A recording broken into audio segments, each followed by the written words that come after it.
Bonjour et bienvenue sur ce 4e épisode de Ne dormons pas ensemble, un podcast paranormal et anormal dans lequel ce qu'il y a de plus effrayant est mon humour. Avant de commencer, bonjour YouTube. Voilà, si vous regardez sur YouTube, vous pouvez voir qu'il y a une vidéo. Bonjour. Euh, Vu que cet épisode est plus court, je me suis dit que ce serait un peu plus convivial d'enregistrer une vidéo du podcast. N'ayez pas peur. Si vous préférez écouter le podcast, vous ne ratez absolument rien. Je n'en fais pas une vidéo YouTube à proprement parler. Juste, voilà, vous allez me voir gesticuler comme vous avez déjà vu et rigoler toute seule à mes blagues et c'est à peu près tout. Avant de commencer aussi, je voulais remercier les nouveaux auditeurs qui sont arrivés sur Podcast Addict. Merci beaucoup. J'ai vu qu'on avait gagné plein cette semaine, ça m'a rendue toute contente. Donc merci, bienvenue, j'espère que ça vous plaît. N'hésitez pas à laisser un commentaire sur la plateforme Podcast Addict, que je sache un peu qui vous êtes. Et puis surtout, n'hésitez pas à me suivre sur Instagram et sur Facebook pour ne rater aucune nouvelle. Donc c'est Ne dormons pas ensemble, c'est très simple, vous pouvez tout retrouver en cherchant Ne dormons pas ensemble sur n'importe quelle plateforme. Voilà. Vous avez peut-être, parce que vous êtes des petits détectives, vous avez peut-être remarqué que le titre de cet épisode était différent des autres. En effet, je me suis enfin décidée sur un format pour mes épisodes plus courts. Et donc, nous allons parler de légendes urbaines, de creepypasta, de faits divers devenus mythiques, ce genre de choses. J'ai donc décidé d'intituler ça Frisson Express, parce que il n'y a aucun rapport avec Pékin Express. Je ne suis pas Stéphane Rothenberg. A priori, je crois pas, peut-être, je ne sais pas. Non, parce que c'est des épisodes plus courts où je vais juste parler d'un sujet, voilà, qui est censé faire peur. Voilà pour les nouvelles.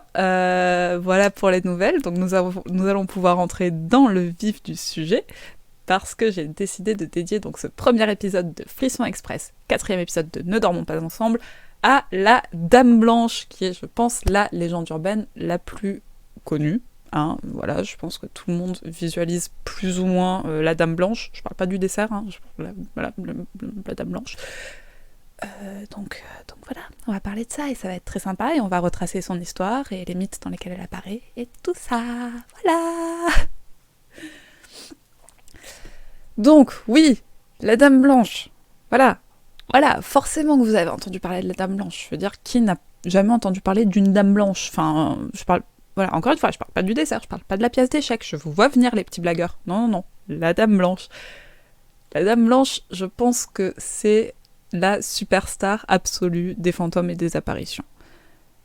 C'est vraiment la reine des légendes urbaines, c'est la reine des histoires d'apparitions, c'est la reine des lieux hantés, il y en a partout.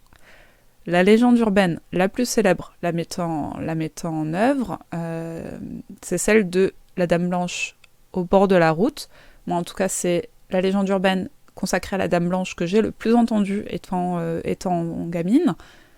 Mais on la retrouve absolument dans plein d'autres mythes et légendes. Mais je vais commencer par vous raconter donc la légende urbaine de la Dame Blanche en bord de route, parce que c'est, je pense, celle que les gens de ma génération connaissent le mieux. Donc, la légende raconte que si vous conduisez de nuit, vous avez alors des chances de croiser une autostoppeuse vêtue de blanc se tenant au bord de la route.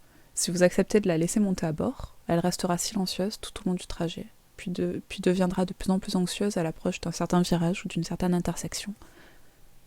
Puis elle disparaîtra soudainement, une fois ce virage ou cette intersection atteint. Si vous refusez de laisser l'autostoppeuse monter à bord, vous mourrez d'un accident de la route. Voilà. Voilà. C'est super sympa. Non, mais en fait, c'est vachement marrant parce que... forcément, déjà, l'association entre la Dame Blanche et les accidents de la route, c'est assez récent parce que les voitures n'existent pas depuis des siècles et des siècles. Donc déjà... Mais en fait, c'est marrant parce que ce qu'on a là, c'est deux légendes urbaines qui se croisent. Parce que la Dame Blanche existe depuis le Moyen-Âge, dans le folklore et dans les mythes et dans les croyances populaires. Voilà, je vais en parler plus tard. mais aussi les fantômes d'autostoppeurs, les autostoppeurs fantômes plutôt, les esprits en bord de route, les apparitions en milieu de route, tout ça c'est quelque chose qui est présent mais dans le monde entier, et pas forcément lié à la Dame Blanche, juste il y a des esprits, soit des autostoppeurs, soit des apparitions, voilà. Et donc là en fait ce qu'on a, c'est avec le gain en popularité, disons, des histoires d'apparitions en bord de route, ou enfin des apparitions routières. Hein. Voilà, je suis tout à fait professionnelle et tout à fait éduquée sur la question. Je vous le dis, ça s'appelle les apparitions routières. Mais du coup, ce qu'on a, c'est que avec donc ce gain en popularité des apparitions que j'appelle routières, forcément, le mythe de la Dame Blanche qui est omniprésent dans le folklore et dans les mythes et légendes vient se greffer dessus, et donc on a ce mythe de la Dame Blanche en bord de route qui peut vous causer du mal. Voilà. Mais ce n'est absolument pas la première apparition. Vous savez, parce que je parle de fantôme et c'est une apparition, et bref. Non, ce n'est absolument pas la première apparition de la Dame Blanche dans les légendes urbaines, on va dire. Ça remonte, comme je vous l'ai dit, au Moyen-Âge. Et donc, on va en parler un peu parce que c'est quand même un peu intéressant de savoir d'où ça vient, cette histoire. Enfin, moi, je trouve. Si vous trouvez pas, je sais pas ce que vous foutez là. Je suis contente que vous soyez là. Je suis contente, j'espère que vous passez un bon moment. Mais je sais pas ce que vous foutez là. Non, donc, avant d'être une autostoppeuse, même avant d'être une meuf en robe blanche, hein, la Dame Blanche, ou plutôt les Dames Blanches, faisaient partie du folklore médiéval ancien en étant des fées. Alors, je vous arrête tout de suite, pas la fée clochette, pas la baguette magique, j'ai des ailes là, les wings, tout ça, non. Des fées étant plutôt des sortes de nymphes en fait, donc des mi-déesses, mi-sorcières, pas toujours très sympas. Bon, voilà, donc voilà, vous avez la fée. Les mythes de Dame Blanche étaient souvent associés aux fées, avec notamment des descriptions comme celle d'un jésuite qui a écrit en 1590, jésuite qui s'appelle Martin Antonio del Rio d'ailleurs. Et en 1599, ce jésuite écrit que... il décrit une sorte de spectre peu dangereux qui apparaissent en femmes toutes blanches dans les bois et les prairies. Parfois, on les voit dans les écuries, tenant des chandelles allumées dont elles laissent tomber les gouttes sur le toupet et les crins des chevaux, qu'elles peignent et qu'elles tressent ensuite fort proprement. Voilà. Donc ça, c'est les Dames Blanches qui sont des fées qu'on trouve dans les forêts et les landes, et puis surtout, qui sont méga inoffensives, juste, elles ont une petite passion cosmétique, cosmétologie, chevaux. Voilà, moi, je veux dire, je pense, même si c'est hyper inoffensif comme truc, ça fait flipper. Ça fait flipper. Imagine, t'es un fermier, tu te lèves le matin, tu vas à ton écurie, tu vas checker tes chevaux, et là, tu vois que dans la nuit, mais sans raison, quelqu'un a tressé les crinières et les queues des chevaux. Enfin, ça n'a aucun sens. Ça n'a aucun sens. Genre, imagine, là, 21e siècle, tu te réveilles dans ton appart, ou dans ta maison plutôt. C'est mieux d'avoir un chien en maison qu'en appart, donc tu te réveilles, et puis là, tu vois qu'il y a ton chien, dans la nuit, il a été, mais hyper bien toileté, il a des petites tresses, il a des petits bijoux dans les cheveux et tout. Chien à poil long, hein, faut imaginer, hein, pas un chihuahua. Quoi qu'un chihuahua, ça peut... Parenthèse inutile. Bref, c'est pas méchant, c'est assez inoffensif, c'est même bienveillant, mais c'est flippant du cul. C'est quand même hyper flippant. Enfin, je sais pas, moi, clairement, je serais pas bien, quoi. Je me considérerais pas forcément en danger, mais je serais quand même pas bien. Voilà. Bref, ça c'est le premier mythe dans lequel donc on parle de dames blanches, c'est-à-dire des fées qui sont très pâles, et donc qui sont nommées dames blanches. Voilà. La connexion est pas très compliquée à faire. Un autre mythe, bon là un peu moins sympa, dans lequel on parle de dames blanches, c'est dans celui des lavandières de nuit. Donc c'est un mythe que l'on retrouve sous différents noms dans de nombreuses régions d'Europe. Jacques Collin de Plancy donc, est un écrivain français spécialiste de l'occulte, du 18e il me semble, j'ai oublié de le noter. Et il décrit ainsi donc ces c'est lavandière de nuit. On appelle lavandière de nuit des femmes blanches qui lavent leur linge en chantant au clair de lune dans les fontaines écartées. Elles réclament l'aide des passants pour tordre leur linge et cassent les bras à qui les aide de mauvaise grâce. C'est beaucoup moins sympa d'un coup. C'est beaucoup moins sympa d'un coup. Parce qu'imagine, tu te balades dans la nature la nuit, tu tombes sur une fontaine avec des nanas qui chantent et qui lavent du linge, et elles te demandent de les aider à essorer le linge. Donc toi, ok, tu dis oui, parce que voilà, parce que t'es sympa. Tu dis oui. Déjà, c'est hyper chelou comme contexte. Déjà, bon. Et en plus, si tu dis oui, mais que t'es pas hyper content de dire oui, parce que c'est quand même hyper chelou comme contexte et comme demande, bim, elle te pète les deux bras. Voilà, là on voit quand même apparaître une dame blanche un peu moins sympa, mais on reste dans le domaine de la fée, de la créature inhumaine en fait, parce qu'on comprend bien que ces lavandières, elles ont un côté un peu mystique. On n'est pas dans le fantôme, à proprement parler, mais on est dans la créature mythique, tranquille, folklorique, tranquille. En tout cas, voilà, c'est là, partir de cette légende-là, qu'on bascule vers une connotation un peu plus menaçante de la Dame Blanche. Et c'est aussi, pardon, j'ai bugué, c'est aussi cette légende qui installe dans l'imaginaire collectif ces femmes vêtues de blanc apparaissant la nuit. Voilà. C'est aussi, voilà, c'est ces deux légendes-là surtout qui installent l'apparition de la Dame Blanche telle qu'on peut y penser, voilà, la femme vêtue de blanc la nuit. La troisième manifestation, manifestation, lol, j'adore le vocabulaire occulte, mais utilisé pas dans l'occulte, mais en même temps, comme je parle un peu d'occulte, du coup, ça fait de l'humour. Bref, la troisième manifestation de la Dame Blanche dans le mythe date du XVe siècle. En effet, la Dame Blanche est décrite comme une sorte de cousine de la fée Mélusine. Alors la fée Mélusine, c'est encore une histoire super sympa. Donc c'est une fée pas hyper sympa, pas la fée Clochette, qui est liée à un certain château et à une certaine famille. Et il lui arrivait d'apparaître sur une des tours du château en hurlant et en sifflant, et ça voulait dire que dans les 3 jours à venir, un membre de la famille allait décéder. Super, super. Si vous écoutez le podcast, que vous n'avez pas la vidéo, je viens de lever 2 pouces pour dire super. Mais c'est à partir de ce mythe donc qu'on voit se développer cette image de la Dame Blanche messagère. Et puis messagère, donc venant du royaume des morts. C'est-à-dire que la Dame Blanche est alors en lien avec la mort, et elle agit comme messagère, comme intermédiaire avec les vivants pour annoncer une mort à venir.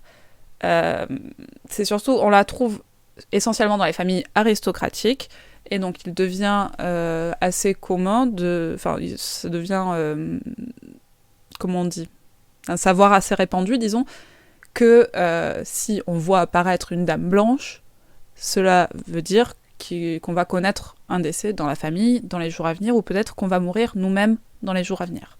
Même Erasme, le père de l'humanisme, donc quand même intellectuel qui se pose là, Erasme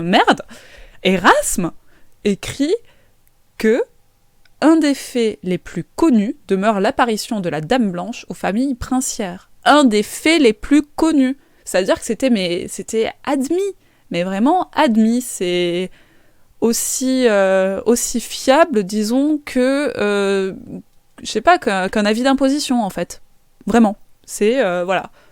Tu vois la Dame Blanche, bah, tu sais qu'il va y avoir une mort, et personne ne le questionne. Enfin, c'est normal, c'est ça. Et alors, c'est surtout, voilà, Erasme dit dans les familles princières, c'est surtout dans les familles aristocratiques, les familles issues de la noblesse. Et c'est à tel point que début 16e, si t'es une famille issue de la noblesse et que t'as pas de Dame Blanche, t'as raté ta vie, en fait. Voilà, c'est vraiment, t'as la famille noble, la Dame Blanche qui y est associée. C'est quelque chose qui est vraiment de notoriété publique, tout le monde le sait, tout le monde l'accepte. Et voilà, donc après, sans être comme la fée Mélusine, la Dame Blanche se contente d'apparaître. C'est le pire des cas, juste, elle est là. Ça fait un peu flipper, mais elle est là. Dans le meilleur des cas, elle peut même créer des liens avec la famille, avoir une fonction protectrice et s'attacher à certains membres de la famille. Donc apparaître comme une présence même bienfaisante et bienveillante. C'est plutôt cool, même si elle demeure une messagère des morts, hein, voilà. C'est quand même plutôt sympa. Jusqu'au 19e siècle, on a énormément de témoignages de personnages assez célèbres ayant vu des dames blanches, les plus notables étant le fils de Napoléon et Sissi l'impératrice. Quand même. Vous ne doutez pas de la parole de Sissi. Merci. Et donc Sissi l'impératrice et le fils de Napoléon qui ont tous les deux dit avoir vu une dame blanche et sont morts quelques jours après. C'est quand même plutôt pas mal. Et donc voilà, après, c'est pas un mauvais augure comme la faucheuse par exemple, ou comme les figures un peu mortifères qui sont annonciatrices de mort, qu'on peut trouver dans le folklore. Elle est quand même intimement liée à la mort, la Dame Blanche, et c'est un aspect que l'on retrouve dans le mythe de l'autostoppeuse qui hante le lieu de son accident mortel, en fait. Il y a une thématique quand même commune. Alors après, vous me direz, oui, mais évidemment, c'est des fantômes. Donc fantôme, la mort, oui. Oui, bah oui, hein, voilà, hein, c'est comme ça. Voilà. Vous croyez intelligent? Oui, mais vous l'êtes. Cet enregistrement se passe très bien. Voilà. En tout cas, bref, donc oui, il semble que chaque époque et chaque culture ait sa propre Dame Blanche, en fait, qui s'adapte aux croyances et au mode de vie des contemporains. Par exemple, citer le film de 2019 qui se situe dans l'univers Conjuring, qui est titré en français « La malédiction de la Dame Blanche ». Et en fait, on peut le citer parce que pour moi, c'est un mauvais exemple. C'est-à-dire que à l'origine, la Dame Blanche, vous n'avez pas vu les guillemets si vous n'êtes pas sur YouTube, mais il y avait des guillemets, du film, l'antagoniste du film, c'est la Llorona, que je ne sais pas prononcer, je ne parle pas espagnol, c'est un mot qui me fait bugger. Bref, c'est un mythe distinct en fait de la Dame Blanche, sauf que pour pouvoir toucher un public francophone enfin, du coup, l'équipe française du film a décidé de traduire par la Dame Blanche et de passer de Llorona, qui est un mythe très spécifique, j'en parlerai d'ailleurs peut-être le jour où j'arriverai à bien prononcer ce nom, de passer donc de la Llorona à la Dame Blanche, parce que ça parlera davantage à l'audience française. Mais en fait, ce sont deux mythes distincts. Mais ça montre qu'au final, chaque fantôme féminin, chaque apparition féminine peut en fait être rattachée à la Dame Blanche. Parce que l'imaginaire collectif a déjà, depuis des siècles et des siècles, appelé n'importe quel fantôme féminin une Dame Blanche, en fait. C'est un peu ça qui s'est passé. C'est-à-dire que c'est un peu le Joker des personnes intéressées dans l'occulte et des chasseurs de fantômes. Les Warren, dont j'ai parlé lors du dernier épisode, ont une Dame Blanche. Chaque château en ruine a une Dame Blanche. N'importe quelle apparition un peu blanche ou un peu féminine devient une Dame Blanche. Tu vois passer une chouette effraie dans un lieu prétendument hanté, bim, c'est une Dame Blanche. Tu vois une véritable anomalie, tu sais pas ce que c'est, ça te paraît blanc, bim, c'est la Dame Blanche. Enfin, c'est vraiment... C'est la Dame Blanche, c'est le Joker ultime, en fait. C'est vraiment ce à quoi notre imaginaire rattache n'importe quel phénomène d'apparition ou de fantôme. Voilà. Et c'est pour ça que si t'as 13 ans, t'es en soirée pyjama et tu veux raconter une histoire qui fait peur, bim, Dame Blanche. Oui. Voilà. Tu sais que si tu veux un dessert glacé délicieux, bim, Dame Blanche. J'adore l'humour. J'adore l'humour.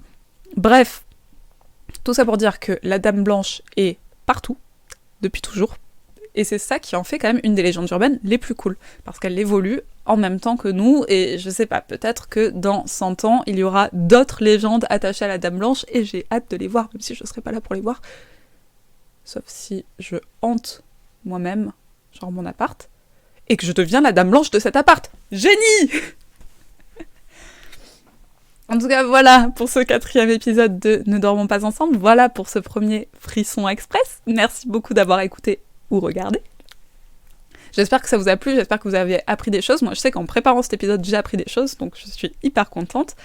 N'hésitez pas à laisser un commentaire sur YouTube ou sur Podcast Addict, ou à me suivre sur Instagram et à laisser un commentaire sous la publication relative à l'épisode pour me dire ce que vous en avez pensé.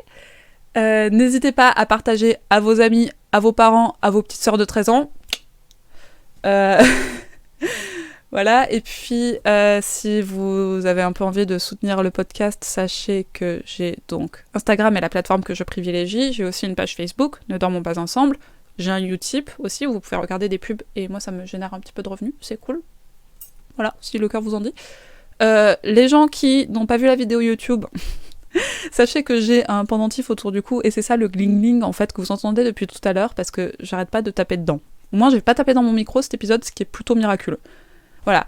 Et puis si vous avez quoi que ce soit, une anecdote, un récit paranormal, une suggestion de sujet, n'hésitez pas à m'envoyer un mail à nedormonpasensemble.podcast@gmail.com. Et puis on se retrouve très vite pour de nouvelles aventures. Spoiler alerte, j'ai pas encore trouvé mon sujet pour la semaine prochaine, mais haha, je vais me débrouiller. Et en attendant, je vous souhaite une excellente semaine et je vous souhaite de ne pas fermer l'œil surtout.